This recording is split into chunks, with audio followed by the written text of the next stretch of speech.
really happy to be able to come together today with two key individuals that I've had a really wonderful time working with. For those of you who don't know, this is the coming up next, the day after Thanksgiving, November 25th, is the National Day of Listening.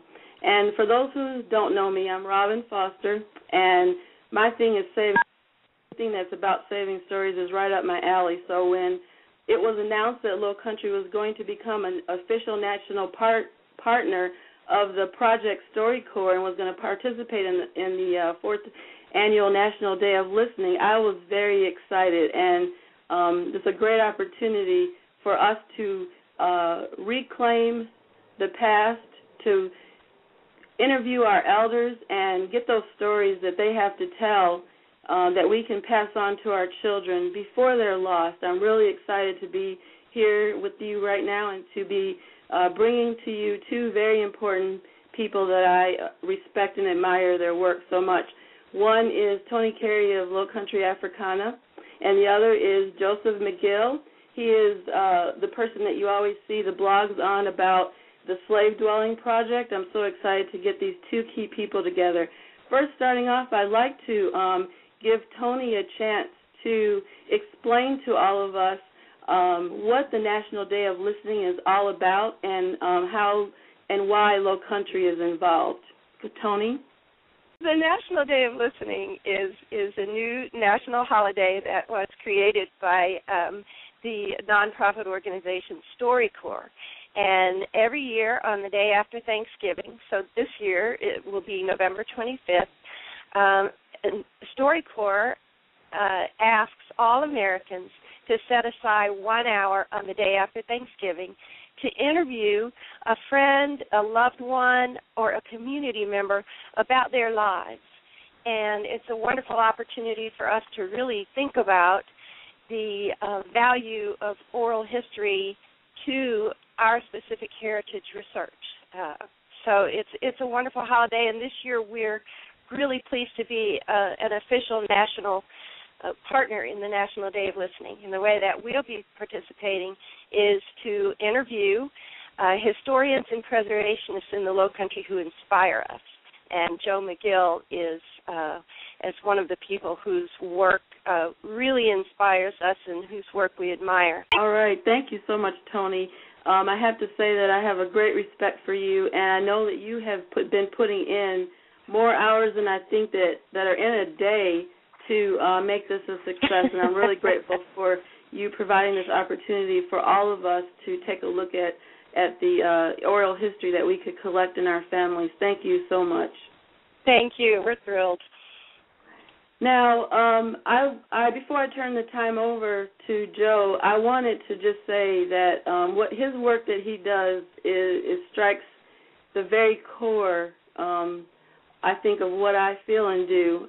And the Slave Dwellng Project is a project that I simply love because I think that eventually when people come to understand the connections and the attention that is coming to these slave dwellings, it's going to revitalize our search for our slave ancestry. I really do feel that. And I had the wonderful opportunity of being at one of Joe's lectures at the Penn Center, and I knew right away as soon as he was into his talk on what he does that I wanted to be able to tell people about what he does. It's just wonderful.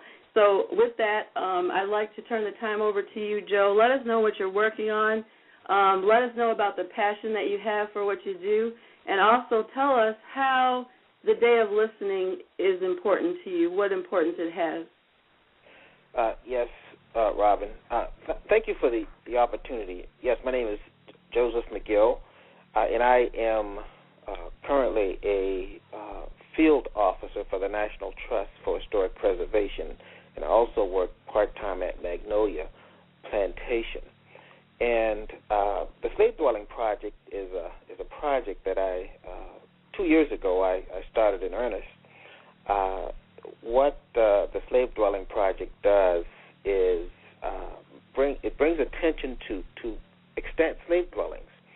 I often work with people trying to save places, and a lot of times those places are the iconic, architecturally significant house on the hill, if you will.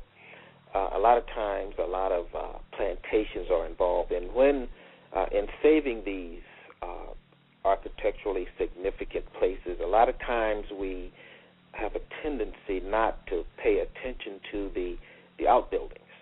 And the outbuildings, of course, include the slave dwellings where, my ancestors and a lot of enslaved African Americans once lived. I was concerned about that. I didn't see a lot of it in the history book. I didn't learn a whole lot about those places when I was being educated. So I wanted to do something about it. And the thing I did was to start seeking permission from the owners to spend the night in these places. Being an employee knowing people who had knowledge of some of these places, State Historic Preservation Office, in this case, South Carolina State Historic Preservation Office. I obtained a list of the places that they knew about. They provided that list for me. I started calling some of the owners of these places, and they started to give me permission. So I started the project, and in the media got involved immediately. They thought it was a good idea, so they got involved immediately. And because of all the attention that the project started to get, I started getting phone calls from entities outside of the state of South Carolina, upon which I had to explain to them that this was a project I was doing on my personal time and with my own resources. But they saw the importance of such a project, and they started providing the means for me to, stay in places that they owned. And as a result of that, I spent a night in 28 slave dwellings over the past 2 years in 8 different states, to include the state of Pennsylvania. And I will continue the project in the year 2012. And in fact, I just released the schedule for the year 2012, and I will be adding 4 more states, the states of Mississippi, Virginia, Georgia, and Connecticut.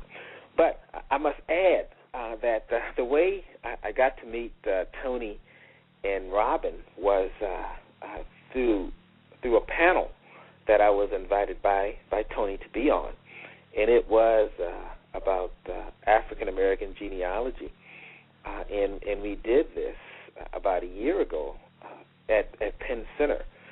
And when I met them and when I heard their presentations, I was impressed, and I knew that that was only the start of our relationship, because since then, Tony and Robin are the ones that have helped the Slave Dwellng Project to prosper, because I provide to them information. After every stay, I write down my thoughts, and I submit that to them, and along with some photographs that I submit to them, they develop a blog for me, and they of course put it on their website. So that's a good thing too. One thing that makes this project work is, of course, publicity. I'm only one person, and to have someone like Tony and Robin do what they do, it makes the project work. Now, the National Day of Listening certainly is important.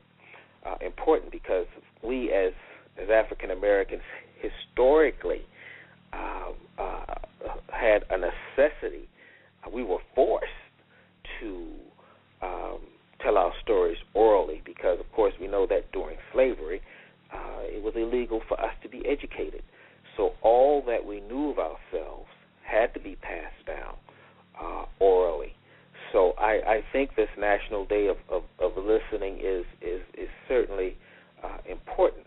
And I don't know if it's coincidence or not, but just today I had the opportunity to conduct an oral history, and it came back full circle because the person that I interviewed, his name is Johnny Leach, and at Magnolia Plantation, he stayed in one of the restored slave cabin from 1946 to the late 1969.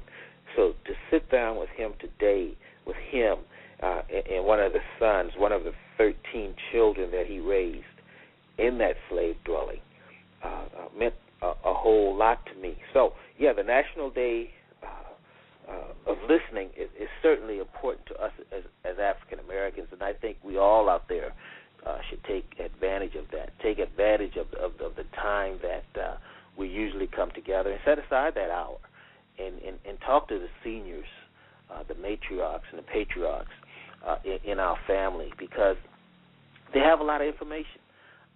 Sometimes it's not comfortable to talk about, because I know a lot of the folks that we're going to talk to, they can tell us about those times that when they traveled, it was not easy getting from point A to point B because there are some places that would not accommodate them. They lived through the era of Jim Crow, but still, let's sit down with our ancestors and extract that information, because it helps us, tell the stories that we need to tell about our African American history. So Robin and Tony, thank you for this opportunity. Wow. Oh, thank you, Joe. It's a real honor to keep our readers informed about your work. Your work is just so incredible, and it's so creative. It's a brand new way to take a look at an old preservation issue, and I think it's really thought-provoking. So thank you. And I'd like to thank both of you, really. You bring a lot of purpose to what I do. I've learned a lot since I've been doing interviews, and I hope the listeners are paying attention. The most important thing you can do when you're doing your interview is to listen, not to interrupt or to interject, because you never know what you might learn just by listening. And so thank you for joining us, Joe. Thank you for coming together also with me, Tony. And we look forward to hearing from you. We want to know how you're going to be spending your time on the 25th of November, the day after Thanksgiving. Who will you interview, and what did you learn? Thank you so much for being here, and it's been a pleasure. Thank you both. Thank you. All right. Thank you for the opportunity. Oh, you're very welcome, and I just want to make sure that you both know that if there's something that you want to tell about, we can not only can we do it on the blog, but we can also do it over the air. And that opportunity is always open if you feel like you want to let the listeners know what's going on in person, okay? Yeah, that'll be great. One thing I want to do this year, Robin, is maybe a broadcast from one of the stays, one of the many stays that I'm going to be doing in 2012. So that's really nice, because at any moment's notice, I don't only need an hour's notice. I can set up the radio show where you could call in. Listeners can call in. They can be in the chat room down below, and they can interact with you while you're in the slave dwelling. Yeah, and that's beautiful. And again, Robin, this is what makes it work. This is not about Joe McGill. Just as I know that your work is not about Robin, and I know that Tony, your work is not about Tony. It's about those generations of enslaved that came before us, and if we are going to honor them the way that they should be honored, we need to keep on doing what we do, and we need to encourage others to do what we do. That's why, again, this National Day of Listening is so vital to extract those stories, from these people that we interview on that particular day, because it's going to keep those stories alive. It's going to record those stories, and again, it can only enhance what the three of us are doing. So exactly. Exactly. All right, very good. Are there any other parting words that you have, Tony? Joe, I'm just curious to hear a little bit more about the oral history interview that you did today with Johnny Leach. How did it go? It was beautiful because it was there at the site. There we were at Magnolia Plantation. Magnolia Plantation found it necessary years ago to put forth the resources to restore the slave dwellings on their property. So Johnny Leach was there with one of his sons, one of 13 people that he raised in that slave cabin, and we were right there talking about that place. Wow. So, he related his story and talked about some of the other people who stayed in some of the other cabins. So it made that special to me. It made what I was doing, the Slave Dwellng Project, that more relevant. So, now I'm thinking, I know a 94-year-old lady who spent the night in a dwelling that I stayed in Georgetown. Now I want to go back and get with her and interview her. And something else that came to mind as I was interviewing Mr. Leach is that we now, as African Americans and Caucasians, are now having more cross-racial reunions at places like Magnolia, at places like Middleton Plantation, Drayton Hall Plantation, and throughout the wherever slavery existed. And I think that gathering information like this that I gathered today can enhance that, can continue to bring the slaveholders, the descendants thereof, and the enslaved, the descendants thereof, bring us together and break down those barriers, take us out of our comfort zones, and start interpreting these places and telling the whole story about these places, not just the feel-good, happy ending stuff, but tell the whole story. And I think that extracting these stories from people like Mr. Johnny Leach can only help us towards that end. So true, so true. Thank you, Joe. It was wonderful to hear about your experience today. Yes, and one thing that I wanted to ask you, Joe, or I wanted you to highlight a little bit. People are really surprised when I share with them the fact that where you are staying at some of these dwellings, the owners of the current plantations want to help to bring out the ancestry of the African Americans, that lived in the slave cabins.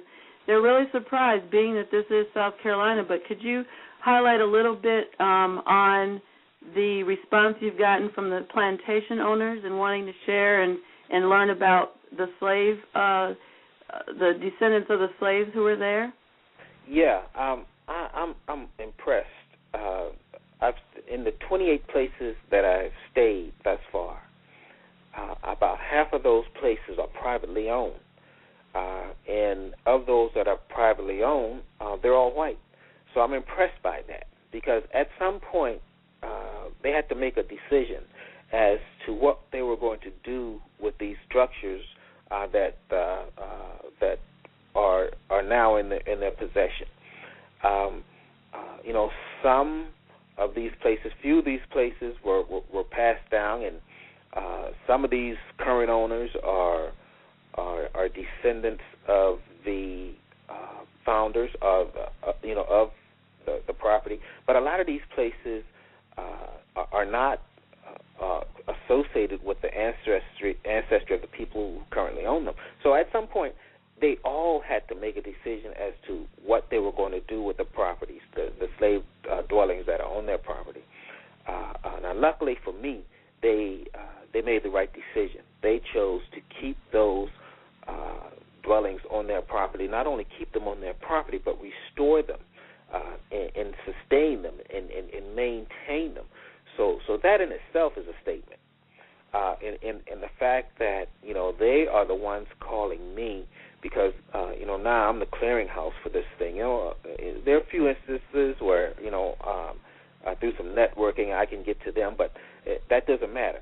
The fact that they are willing for me to come in and spend the night knowing that it's an opportunity to promote the fact that they still have these dwellings, and they give me access to these dwellings. They know it means a lot to me personally, but they also know by through me they could promote this what they've done. So that's why it is of course vital again for you, Robin, and for you, Tony, to to publish my blogs that I write to you, because you help me further what these folks, these private owners, have done, and they're certainly proud of what they did to make sure that these places are going to be on the landscape, from now until, because we've lost a lot of these places through various means. Some because of neglect. They weren't built of the best material. But some of these places we've lost because there was this intent to try to erase that part of history, from access to the public. And for those that were gotten rid of with that in mind, to me that's unforgivable.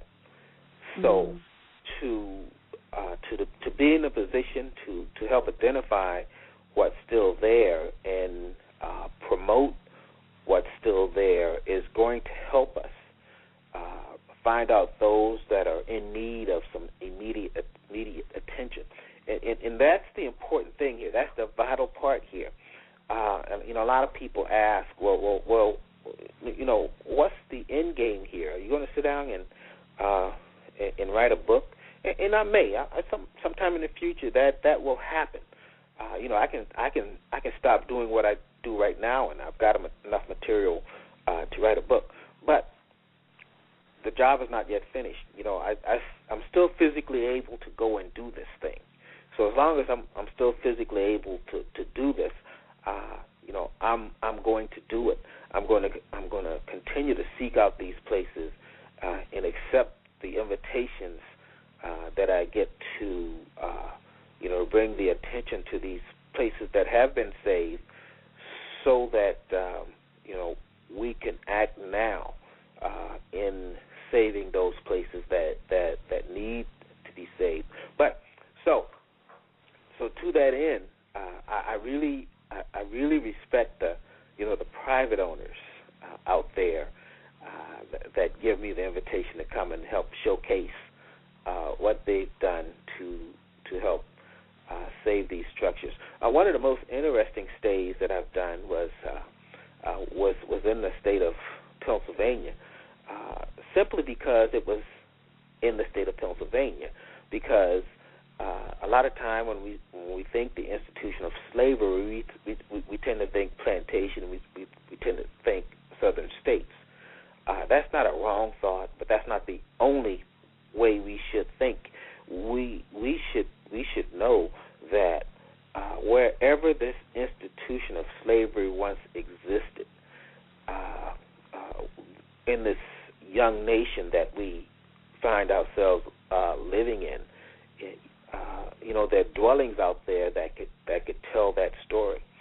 That's why for the year 2012, I'll be going to Greenwich, Connecticut, to stay in the Bush Holly House to help highlight that fact that Northern slavery was a part of us, is a part of our story.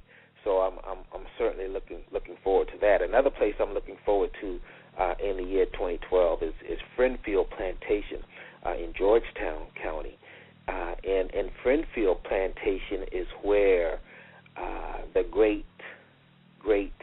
grandfather of First Lady Michelle Obama. Wow. So I'm certainly looking forward to that stay also. And I think that would probably be the best time, Robin, to maybe do a broadcast. Yeah, that would be awesome. It would be tremendous. Awesome. Joe, I'm curious to know, do you ever hear from any descendants of the enslaved who lived in the slave cabins in a place where you've stayed? Have you ever heard from any of the descendants? Yes, yes, I do. I think my first encounter with some of the descendants of the enslaved that are still associated with the property where they were enslaved was a place in Rock Hill, South Carolina, McConnell's, South Carolina, Brattonville. When I sought permission to stay there, the staff immediately said yes, because by that time they were quite familiar with the project. But they wanted me to take it a step further and seek permission from descendants of the enslaved, because they still interact with them. And I went and I gave my pitch to them, and they said yes. And when I went there that day, they because they have a visiting public, they wanted me to interact with their public. But I also did that in conjunction with the descendants of the enslaved. When I went to when I went to Texas, one of the places that I stayed in Texas, we did dinner with these descendants of the slave owners and one of the descendants of the enslaved, and that was the first time that these folks, had met. So through this project, it brought these people together. When I stayed at McLeod Plantation on James Island, South Carolina, I stayed in the cabin that night with a colleague of mine, a fellow Civil War reenactor, Mr. Ernest Parks. And it meant a lot to Mr. Ernest Parks because his ancestors were enslaved at McLeod Plantation. So that certainly meant a lot to him. So yes, the short answer is I do talk to people who have some ancestry who were enslaved at some of these places. When I go to Bacon's Castle in Virginia in the year 2012, when I went there earlier this year, I interacted with some of the community members, and some of them, when we do the stay in 2012, will be staying in the dwelling with me. So that's going to mean a lot. And this project is bringing people together in that way. So this is a great thing. Also, a good byproduct of the project. Sounds like lots of doors opening. Yes, certainly, lots of doors opening. A lot of opportunity to interact. A lot of opportunity to tell this story. And a lot of opportunity to help save buildings, help save these buildings. And I'm also getting opportunities to help some of the places that I stay tell their stories. A lot of times the resources are there, but sometimes they're afraid. They're still afraid of the story, afraid of telling the story. Sometimes they don't know how to tell the story, and they seek my input on helping them, to tell that story. So, I don't turn down those type invitations either, because having the property there is one thing, and letting them or helping them to having them tell a story or having an interpreter there to help tell that story is a good thing too. But they need training. It's a sensitive subject, to both black and white. So you wanna do your best in telling that story. And I've been to places that do pretty decent jobs, and I've been to some places that don't do so well. So I'm certainly willing to give my input there too. Wonderful. Well, this has been a really great visit, and for those who listen to this afterwards, I know they're going to be really, really appreciative to learn all this. This is actually going to be put into a video and shared, so I have a lot of playing to do tonight. It's been wonderful having you both together here, and we look forward to continuing to work together, collaborate together in the future. Well, yeah. Thank you, Robin. Thank you. Yeah, there's certainly going to be more of that, because, as you ladies know, I don't mind communicating with you, because you're part of what makes my project work. One thing I tell folks when I go around and I give these lectures, I talk about the two of you, and I tell them that what you guys do with genealogy, doing that tedious work of research and delving into records and things of that nature. I let them know that that's not my thing. I don't do that, but I certainly admire the two of you, because you do. Because a lot of times, we as African Americans searching out genealogy, it's hard. Even if we find the time to do it and find the desire to do it, we hit a lot of roadblocks, especially when we get to the plantation, because a lot of that is dependent on, first of all, whether or not the plantation owners kept those type records, and if that plantation owner kept those records, do they still exist? And if they exist, where are they? And a lot of times we get frustrated because of all that. But because of what the two of you are doing, Robin and Tony, you take a lot of frustration out of that process, because you've done a lot of the things and found a lot of that information out. So it makes it a lot easy, and it'll be less frustrating for people because of the work that you guys have already put into this. Thank you, Joe. We're pretty rapt about it. Oh, it's been wonderful to have this talk. Thank you so much. Oh, is there anything that we haven't asked you about, or anything that you'd like to say before we sign off? Yeah, one other thing that I do with the Slave Dwellng Project, and when I actually stay in these places, I extend the invitation to people who want to join me for that experience, and I've been taken up on this invitation many times. Of the 28 places that I've stayed thus far, I've stayed in about half of them alone, but the other times I've been joined with as many as 1 and up to 20 other people.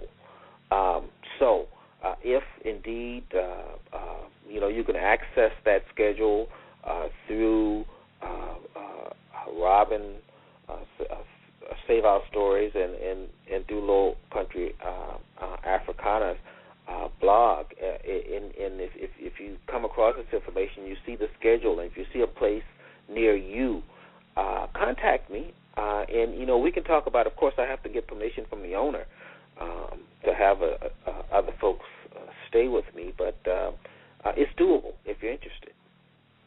And of course, I also do lectures on the subject matter, so contact me along those lines also. All right, that sounds really good. Absolutely. I'm hoping one day Robin and I can also join you, Joe. Oh, that would be so much fun. Overnight stay. Mhm. Well, you guys know before the rest of the folks, so you get first dibs. We are so there. Yeah. Okay.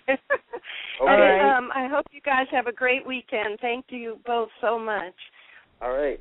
You're welcome, and thank you, Joe, for your time, too. Yes, happy Thanksgiving. Thank you. You all, too. All right. Bye. Bye. Bye. Bye.